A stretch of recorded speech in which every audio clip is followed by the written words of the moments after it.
Ketahuilah tujuan hidup agar self-love tak berakhir dengan self-sabotage. Mencintai diri sendiri bukanlah tindakan mementingkan diri sendiri, tapi berbagi kebaikan kepada orang lain. Ketika kita bisa mencintai diri sendiri, orang lain tidak harus berurusan dengan banyak masalah kita yang belum terselesaikan. Dia tidak akan bosan dengan dirinya sendiri dan menaruh harapan yang tidak semestinya pada orang lain. Dia juga tidak akan memaksa orang lain untuk tinggal bersamanya karena dia telah menempatkan kebahagiaannya pada dirinya sendiri dan bukan pada orang lain. Yang lain hanya tambahan, bukan pengisi. Orang lain hanya menemaninya tumbuh, bukan diktator dari setiap langkah dan keputusan. Orang lain dapat meninggalkan hidupnya, tapi dia tidak dapat kehilangan dirinya sendiri.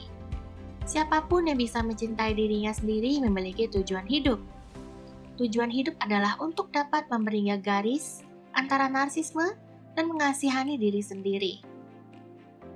Kita sering jatuh ke dalam perangkap salah mengartikan narsisme. Mencintai diri sendiri bukanlah tentang menjadi diri kita sendiri. Ini tentang menjadi versi terbaik dari diri kita sendiri. Inilah yang memberi kita kebahagiaan dan kepuasan ketika kita tahu bahwa kita dapat melakukan lebih dari yang pernah kita bayangkan.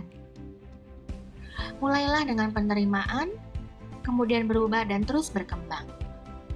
Menurut sebuah laporan Psychology Today, mencintai diri sendiri seharusnya memiliki 4 aspek. Awareness, menyadari apa yang kita pikirkan dan rasakan lalu menerimanya. Self-esteem, kepercayaan kita akan kemampuan diri kita sendiri. Self-worth, perasaan bahwa diri kita layak dan pantas mendapatkan apa yang kita inginkan. Perasaan pantas untuk mendapatkan cinta. Dan self-care, bentuk kepedulian kita terhadap tubuh dan paras yang kita miliki. Keempat aspek ini dikombinasikan dengan memiliki tujuan hidup akan membantu kita menetapkan batasan untuk apa arti self-love. Self-love yang berlebihan dapat menyebabkan penghancuran diri. Menurut sebuah postingan di halaman Psikologi Positif, perilaku perusak diri sendiri adalah perilaku yang sengaja atau tidak, secara fisik, mental, atau sengaja mencegah kita mencapai tujuan awal. Contoh dari gangguan kesadaran diri adalah keputusan untuk makan junk food ketika tujuan Anda adalah menjalani gaya hidup sehat. Membeli barang-barang yang tidak perlu dengan dalih terima kasih atas kerja keras untuk diri sendiri.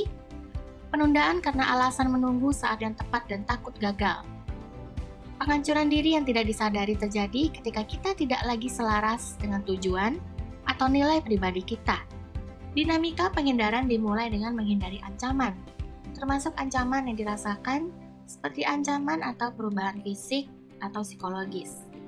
Perilaku merusak diri terjadi ketika keinginan untuk mengurangi ancaman melebihi keinginan untuk mencapai tujuan. Banyak gangguan mengalihkan perhatian kita dari tujuan awal kita. Gangguan memberi kita momen kepuasan yang membuat kita melupakan tujuan awal kita. Dan istilah narsisme disalahartikan untuk membenarkan tindakan kita. Oleh karena itu, penting untuk mengumpulkan dan mengevaluasi tujuan dan nilai pribadi Anda agar Anda tidak secara tidak sengaja mengaku mencintai diri sendiri.